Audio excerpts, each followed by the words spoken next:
Boston Harbor. Our next presenter is Rishi Reddy, who is American, who knows a lot about tea. So I'm very excited for this presentation. It's got drugs, it's got countries in the world and stuff in it. Like, the slides look very cool, and Rishi is going to present about it now. So a huge round of applause for Rishi, your final presenter tonight. Thank you, everyone. Hello, my name is Rishi Reddy, and I'm here today to talk about tea. Tea is the second most drunk beverage in the world, but unfortunately most of the tea drunk is very bad. So I'm going to try and convince you why you should start drinking high-end loose-leaf teas. There's 6 different teas, and they're all derived from the same plant, Camellia sinensis. White tea is named white for the white crystal buds that grow on the immature buds picked in the spring in Fujian, China. It brews a pale yellow and has a sweet, delicate flavor. Yellow tea is the rarest tea in the world. I've only had it twice in my life. It's incredibly manually laborious to pick. It brews a bright yellow flavor, and it's without a doubt the sweetest of all teas. Green tea has earthy vegetal tones, and if you take a specific type of green tea and let the natural bacteria on the tea ferment and age over a set period of time, you'll be left with pu'er tea, a black brick-like tea that has an almost fishy smell and a unique, completely dark taste. Oolong tea is the most diverse of all teas, with flavors ranging from floral to woody, and it's also the only high-grade tea that you can buy at a fairly affordable price. Black tea has a certain spicy muskiness to it with citrus undertones, and a good black tea will brew a golden brown hue and will not be black at all. Now here's what's really remarkable about tea. There's 2 psychoactive components in tea that can cross the blood-brain barrier. One is caffeine, which stimulates you, keeps you alert, and keeps you awake. The other is theanine, which relaxes you, relieves stress, has shown improved cognition in the short term, and will improve your memory.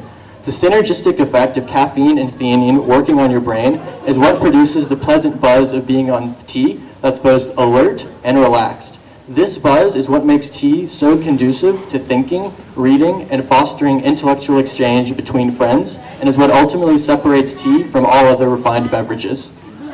When thinking about the other drinks, you're going to have coffee, which if you drink too much of, you'll be strung out, irritable, and in a rather bad mood. Wine, which is typically revered as the refined drink, but will render you overly emotional, incapable of expressing cogent thought, and if you drink too much of it, you'll end up like this girl. So what at all is refined about this? Tea, on the other hand, will leave you smart, healthy, and able to talk.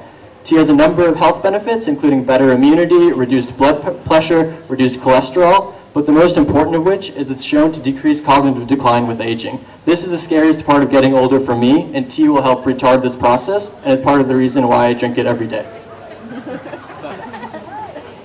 If you're looking to brew the perfect cup of tea, you should absolutely never use tap water, because water quality is important.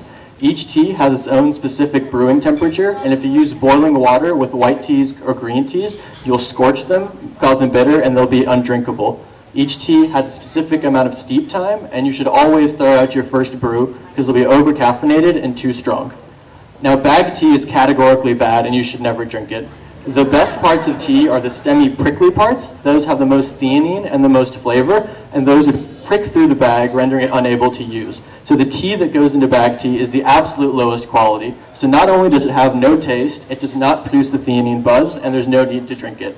Tea is grown all over the world, but the best teas are grown in India, where black tea grows natively, southern China, where every type of other tea grows natively, and though no tea grows natively in Japan, the Japanese ability to tinker with any good until they achieve consummate perfection produces splendid green teas incredibly high in theanine. Herbal tea is not actually tea at all, as it does not have Camellia sinensis in it. But the idea linguistically that we use the word tea to describe beverages as distinct as a sedative root in valerian, a flower in chrysanthemum, or a yeast and bacteria colony in kombucha speaks to how diverse and wonderful the 6 actual teas are.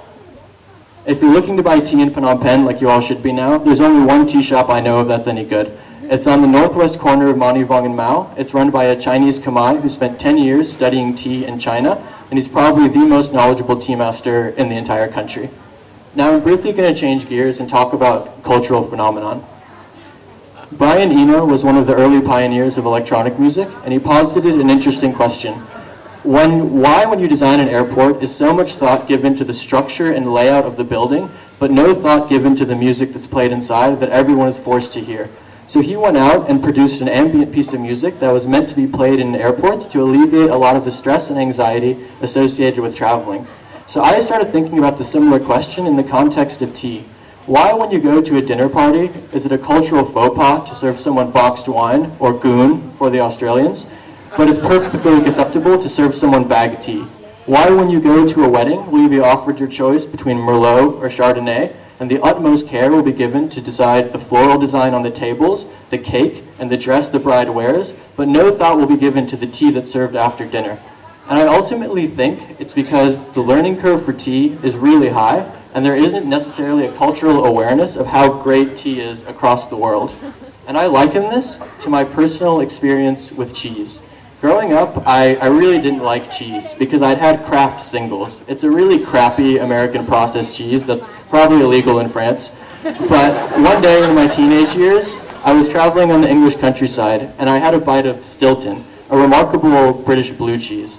And this memory is so poignant for me because in one part, it was my first taste of that pungent aroma of blue cheese coupled with the salty sharpness of a blue cheese. But even that was the simultaneous deconstruction of every composite vector in my mind that was telling me that cheese was bad. And I think that was a beautiful thing. And I want to help the world to see to have the same experience with tea. And thinking back to the laconic platitudes that are ingrained in our mind as children, one that sticks with me is that be the change you wish to see in the world. And that's why I'm here today. And that's why I'm hoping to open a tea house in Siem Reap later this year that you should all go to. And that's why after I graduate school, I'm going to devote my life to cultivating a public interest in tea similar to that which is shared by wine today. And I hope you guys all helped me. My contact information...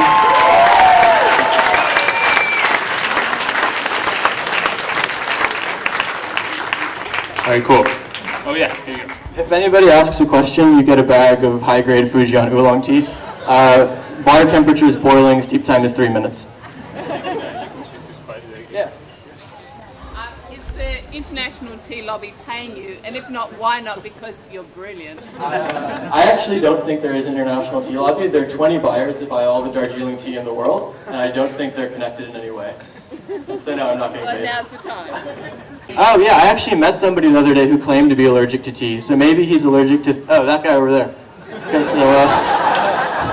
So maybe he's allergic, and like I could conjecture that perhaps you're allergic to theanine, because theanine is only found in tea, a South American plant guayasa, and a weird mushroom. And so it's very possible if you're allergic to tea, you're allergic to theanine. How is the best way to make the Lipton tea? Is it hot or cold water? Oh no, you have to use hot water. Hot water. Yeah, so each tea has a different boiling temperature, the lowest of which is a Japanese tea that has like brews at 45 degrees, and the highest of which are oolong and black teas, which brew at boiling.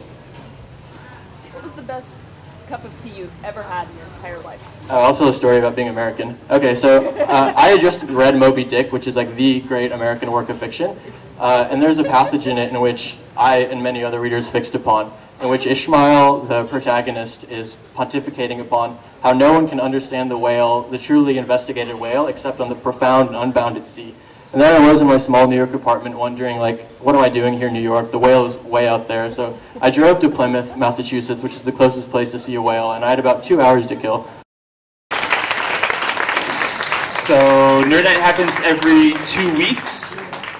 It's in a different place every 2 weeks. We make it tricky like that for you. I don't know where the next one's going to be, but if you want to find out, you should sign up for the Nerd Night mailing list. Either just give me your email address, I'll sign you up. You get an average of half an email a week if you average it out. We don't spam you or anything like that. Also check us out on Facebook, Nerd Night Phnom Penh. We'll be posting videos of tonight's presentation on Facebook so you can watch them again or like show your mom. And then I want to thank our sponsor, The Flicks. So Nerd Night is every other Monday, which means next Monday you have some time on your hands. Next Monday is Phnom Penh Doc Night, on which The Flicks shows daring documentaries. They're going to show Virginity Trade, The Girls of Phnom Penh, and the highly critical movie The Trap of Saving Cambodia, all in one night. And you need to make your reservations only. Go to theflicks-cambodia.com for Phnom Penh Doc Night reservations next week. Again, anything I'm leaving out, thank you so much for all our speakers. Thank you so much for you guys for coming. Grab some more beers, let's hang out. Yeah, have a good night. Oh, t-shirts, $5. What's up? All right, thanks everyone.